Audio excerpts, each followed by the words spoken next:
Good morning. Oh, there you go.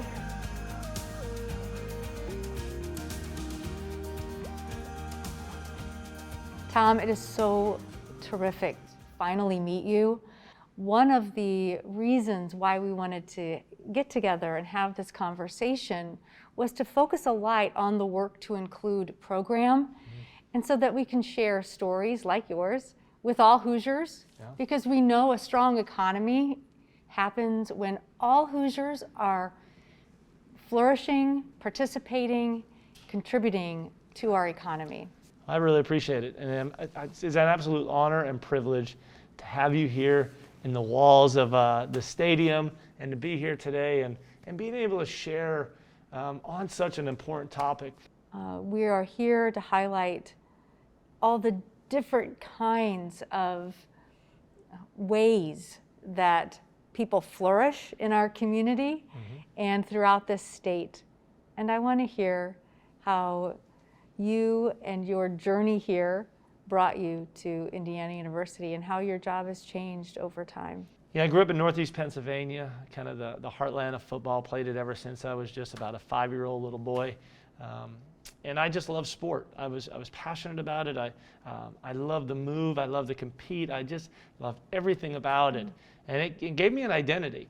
You know, I moved out here so about 15 years ago now, and my wife moved into this community, and quickly, let's just say I got bit by that endurance bug, that flows all around here. So I went from being this 230-pound football player to being this 180-pound triathlete and mountain biker.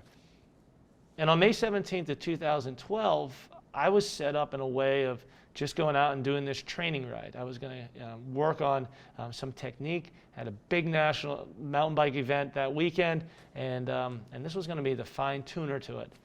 So I get out into this park, and I'm doing these laps around this little 4-mile loop, and I'm going lap 1 and lap 2, and I'm feeling good and feeling really in this kind of rhythm, this flow. But then about a quarter mile before I'd end the ride, put it down for the day, I go around this sharp corner, and I'd smashed this rock that sat right in the middle of the trail. All of a sudden, I found myself flying through the air, somersaulting, and out of the corner of my eye, I could see leaves going, and I could see the ground coming up faster and the grains of dirt, and it got closer and closer, and then, bam, impact. Struck the ground with the front part of my head, and I laid there. And you know, that's like maybe phase 1, if we want to call it that, because phase 2 was, how do you get out of this situation? You know, I laid there kind of scared to death to even open my eyes, not knowing, you know, what just happened. So then I opened my eyes, and on a day just like this, found myself staring up at this beautiful blue sky. It was at this point that I realized that my hands weren't working either. You know, my hands aren't working, my body's not working, I'm stuck to the ground, I'm on some secluded trail in the middle of Indiana, and I'm stuck. I mean, I'm stuck. My breath started getting labored. And things got really tough, but luckily at that 3.5-hour mark, 2 riders came by, and they quickly called for help. And it was at that point I was airlifted to a hospital in Indianapolis, where I underwent spinal cord surgery. The diagnosis was a broken neck. I broke my C6, C7 vertebrae, and that diagnosis left me paralyzed from the chest down, with all 4 limbs severely impaired or not working at all. I laid in the hospital, barely able to move, barely able to do anything. I lost all sense of who I was before. You know, I was, you know, the day before this accident, I'm a guy that's working a job that I never felt like I worked a day in my life. I'm competing in sport where, man, it gave me an identity. It was kind of who I was. You know, my journey throughout this full year, you know, the year after the accident, had a lot of highs and lows. But this initial part of it was just trying to figure out the little things, you know, the little things of pinching a finger again, of being able to comb my hair, of being able to brush my teeth. A lot of trials, a lot of tribulations, a lot of challenges that were in front of me. But every single day, I just continued to keep getting a little bit better, a little bit better, a little bit better. And eventually I had to gain back my freedom. Eventually I gained back my work, and I'm back living a life where I'm a husband again, and I'm completely independent and living the life that I was before, just doing it a little bit differently. And that's a journey, going from this to literally having everything stripped away, but to be able to build back up to a point where I'm back living a life that I just valued so very much. That whole idea of identity, how we understand who we are and how we contribute and what makes us come alive. I mean, from the moment that you started telling your story as a small child, feeling as though sports and athletics brought you alive, and that moment where how you understand yourself suddenly changes in a minute, in a second. How has your understanding of identity, how has it been transformed by this experience? Yeah, that's a great question. You know, when you go from living a life of movement and expressing yourself through movement, and then it's drastically all taken away, you have to really dig into who you are. You know, who I really am deep down inside, what my beliefs are, what my perspectives are, what my principles are. And this accident, having everything superficially taken away from me and how I did things, really made me sit in a lot of quiet time and realize who I am. What are my values? What are the things that make me who I am? Because the truth is that the way we express each other or express ourselves to the outside world is one thing, but the real identity to who we are is our character. It's how we build each other up. It's how we conduct our day-to-day stuff. It's how I had to go back and look at who I am as a person, because who I am as a person still needs to make this world a little bit better. It needs to make other people better. That was going to be the fuel that was going to get me back to work, because it wasn't the fact that I moved to demonstrate myself and that's who gave me an identity. It's really who I am deep down inside. And that took a lot of just pausing, being quiet, and then figuring out who I am, because who I am, then I was able to kind of bring out in a little bit of a different way.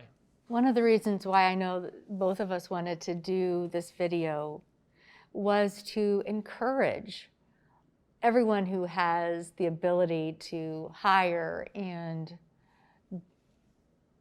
give opportunity and purpose to those with a variety of abilities. What would you say to those who have the power to hire, to provide opportunity? What would you say to them, giving voice to your experience? Yeah, you know, the value of just feeling like you're impacting, feeling like you're giving value to somebody else, feeling like you're part of something.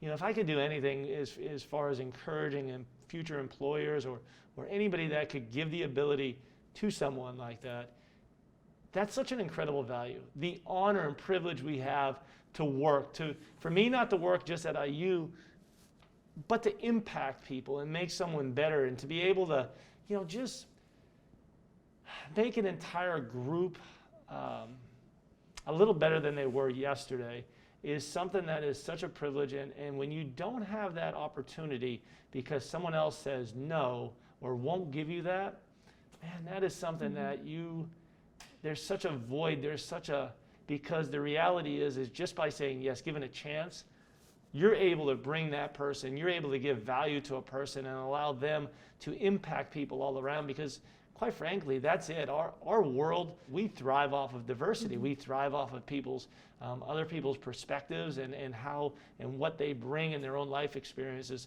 And to be able to give people that have different abilities and have different maybe limitations, man, it makes everybody all around us so much better because of the way they live and us understanding the way they live. And maybe it will be actualized on that job or in that career itself. Right. Or maybe it's just being able to feel like you're making a difference. How that then evolves into the way you are in your community. Can you speak to the way that your employment and employer are able to bring that sense of purpose to you, and then what you provide to all those colleagues and, in this case, athletes around you in the work you do? I am extremely privileged in the fact that, the accident happened. I'm laying in the hospital, not able to move. And 4 days after that, our former AD, Fred Glass, absolutely incredible man, he sat at the footstep of our bed, of my bed, and he said, listen, your job is there. Your job, in whatever magnitude that you could come back to work, you have a job at IU. Having that was an incredible way to really promote my recovery and to be able to know that I'm coming back to something. But coming back was a little bit of a challenge too, because I'm coming back to work, and I'm coming back to work with these athletes. I'm coming back to train them. I'm coming back to do all these things, and logistically, it's not the easiest thing. So IU first of all reached out and said, hey, well, how can we make this place even more accessible? So I remember day one coming in and doing a walkthrough of this entire stadium, them looking at the different doorways, them looking at, do we need the button doors? Do we need to have different thresholds change? They went above and beyond just to try and figure out how to make my life work and to be able to do all that stuff. And I'm so honored that they did that. I know there's rules and there's all this stuff, but it's the extra effort that they went through to be able to do that. On top of all that, even if I needed an iPad, even if I needed a TV monitor, because I'm training athletes, I'm trying to teach them how to run, I'm trying to teach them how to do that. And again, not the best demo right here. So I needed to figure out logistically how I was going to use technology to show them how to do this. Well, they went through and bought iPads, they went through and bought TVs, they gave me all the tools that I needed to successfully get out there and quite frankly do my job to the ability that I did before, if not more. So this place, IU, everybody from campus to this athletic department itself went above and beyond just to try and make sure that I was taken care of. But I think what it did was it exposed to the fact of, let's make sure that everybody, if they have different mobility needs or whatever it is, how can we help everybody? Because that's the mindset right off the bat is, I have certain ways that I could get around here, but my limitations maybe aren't as much or maybe more than others. So then we got the mindset of, well, what if we couldn't, if you physically couldn't open a door, where do we need to put all these mechanical doors and having buttons to make sure that we're open them? Where do we need to make sure that we didn't have chairs in the way and there were different thresholds that we could roll over? So the mindset wasn't just for me, it was for this entire community and anybody that would be using our equipment. And that's a really special thing, because I felt the validation or the importance of being able to be a voice for so many others that wouldn't have the ability to say, yeah, this would be a great height to watch a football game from, like some of our accessible seating. This is a great way to get into the stadium. So yeah, IU is a pretty special place, and it was incredible what they were able to do for me. So what we're going to do is this. We're going to explain kind of the technology. So we talked about how IU has come through to kind of help me out with technology and to use things. So in our world, we're always trying to get smarter. We're always trying to give tools so that we can ask better questions, because at the end of the day, performance is what we're searching. It just so happens that a lot of our new technology has great kind of equipment for me as far as the adaptability part of it. So this is called an elite form, all right? This is one of our bread and butters of all performance on here. And so if you tap on that, just tap on the screen, okay? That would come up typically with all of our athletes on there. Since you're not in the system, we're just gonna go to start workout. Okay, now what I want you to do is just come down to your chest and then push it on up. Good. Now what I want you to do is a little bit faster each time. I'm gonna give you 5 reps. 2, yep, up, 3, you got one more, up, 4, one more time, Shelli, one more time, drive it up there, and rack that, nice job. Yes. So, and perfect, you're on. Now jump on up, and then what I want you to do is just hit end set on there, okay? So, a couple things that are cool here, right? So when we look at this screen right now, What we're able to do is tell you how fast you move that, all right? So that thing with there's a whole camera system that's going on that's telling you how fast you moved that weight. We're always looking for speed, so if the speed is not at a certain thing, well, then you don't get to go up. So it's kind of a neat little way of getting feedback, but this is a real cool thing for me, because what you could do, if you go up in that upper right-hand corner, there's a little camera system, and then now I get to see everything that's going on that you just did. So where I can't demo it back to you, like, Shelly, hey, that was your right arm dropped down, your left arm not, we pull the video feedback on there that'll tell you what you've done right or wrong. So I can sit there and go, see how that right arm should be down just a little bit, and maybe your hips are a little off. So I'm able to give you the feedback and then also show you, because before, when I was doing it, I would crawl on the bench and go, this is what it looked like, and try and be your reflection. But now I don't have that luxury. But I'll tell you this, the bread and butter always still comes back to when I'm training. Take, for instance, 30-some soccer guys. There was juniors and seniors that I'd already worked with. They knew what I wanted. I demoed it. They knew what that was. And so I came back not able to demo it. I used them. So if I sat there and said, we're going to squat, and the freshmen are standing in front of me, they don't know what to do, I would use those upperclassmen to demonstrate what is going on, how the movement is supposed to look, the goods, the bads, the everything. And by using the actual athletes themselves, it really is kind of the biggest bang for your buck that you can have, just for the fact that the athlete, the freshman, is seeing the upperclassmen do it. The upperclassmen are able to start coaching the freshmen, and it makes this full thing kind of run full circle again. The freshman turns to senior pays it back to the freshman, and then it just starts this entire cycle. Okay, well, because that you are describing teaching. Teaching. And that is what teaching is. You're teaching the students to be the teacher, and that's them really embodying actually whatever it is you're teaching them. Exactly. I mean, that's an incredible, again. Full loop. Yeah. And you hit the nail on the head. Coaching is teaching. Teaching's coaching. That's what we're trying to do. We're trying to develop an 18-year-old to be a professional, and not a professional soccer player. I mean, that would be good, but to literally grow up, mature, to be able to do it. The same thing as with teaching over at the Kelly School. You know, we're trying to take these young people and get them to mature and have knowledge so that they could go out and teach, go out and show, and be better people. And that's what the name of the game is here. And I never utilized it. It was always the concept, but I just didn't utilize it as much. But now, quite frankly, I have to utilize it. I have to be able to get in there and have those young kids demonstrate everything, so that the younger kids could actually even know a lot more.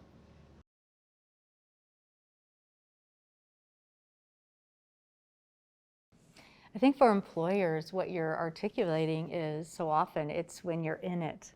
How you have to, we have certain requirements and guidelines and laws in place of accessibility. And when employers begin to hire and employ people with a variety of abilities, I think that's when you begin to ask those good questions. What's this experience like? What do you need to thrive? Talk to us about how we can do this better, because we want you to succeed. And what I hear you saying is your employer did that. Right. And what this video and I hope more videos highlight is your mobility issues are more apparent.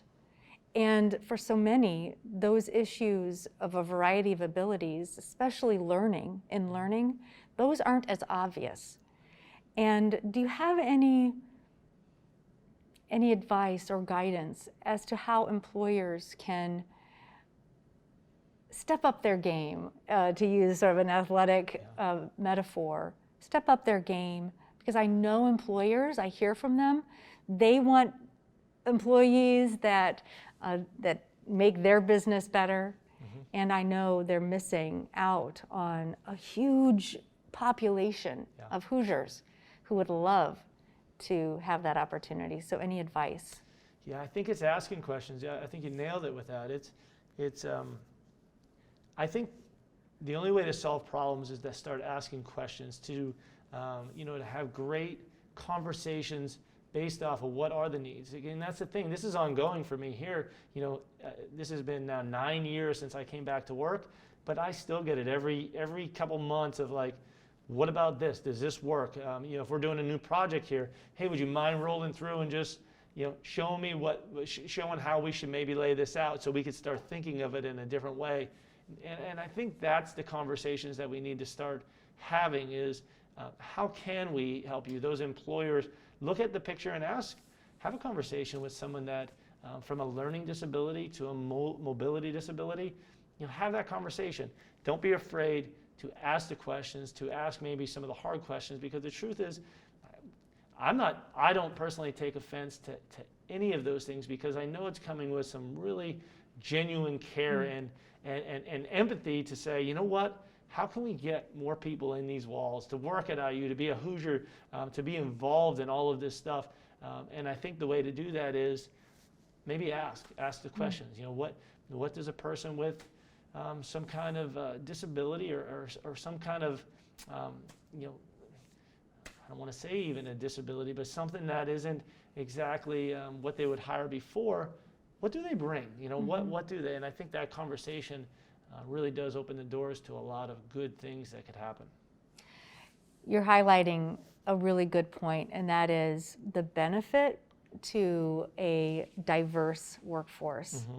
And when we talk about issues of diversity, I think we immediately have maybe an idea of what we think diversity means, and we leave out differing abilities, and whether it is mobility or learning or variety or visual, hearing. I mean, there are so many different ways in which people have experienced difference.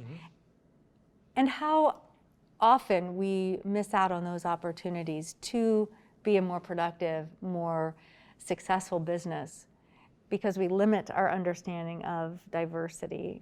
And when we do work to include, it just opens up, because we know that those workforces, those teams are stronger when they are diverse. No doubt. So what would you say to a team, to an athlete, to a coach, to an employer, when it comes to working to include? How can we get better? Yeah, it's the power of diversity. That's you take an athlete, or let's take our athletic team, our soccer program, 8-time national champion. We have, every one of them have some kind of story behind them. They have a different perspective. Do they have mobility issues? Well, not exactly. Do they have different experiences? Do they have different perspectives in life? 100%. They have a bunch of different ways that they were brought up, different cultures, different races, different whatever. And when they come together to that 30-some man roster and they're able to work and click and learn from one another, that's diversity and power. That's diversity, bringing a group together and learning from each other. Because when you have different perspectives, I don't care if it's some disability or a race or a gender, when you could learn from somebody, that empowers the entire team. And there's no different on it. Me being involved with a bunch of people as strength coaches, we learn from one another. I give them a different perspective, a different way of thinking. And it's not maybe even the right way, but it's different than what they have. And as long as we could all be open, as long as we could keep learning from one another, that's the power in this. And so what I would tell employers is that great teams are not cookie cutter teams. There's no cookie cutter successful team. It's always bringing people together with incredible different backgrounds and bringing them together for the same common cause. Us, we're here for wins. We're here to be successful. We're here to win, and we bring a melting pot of people together with different backgrounds, with different ways of living, and we learn from each other. And then we have that one common purpose that brings us all together and unifies us, and that really adds up to a really successful team or a really successful program. Well, a flourishing life is one that has purpose, and work is so much part of that. So what's next for Tom Morris in terms of your career hopes and aspirations? My thing's always have been about trying to make people better. So when I got into strength and conditioning, that was it. It was to see how I could use my skills to make someone better, stronger, more mentally tough, more mentally capable. And right now I'm living a life that I didn't ask for, but I want to use it to maximize as best as I possibly can, because the perspective I'm gaining from the chair, from my experiences, from what life has given me.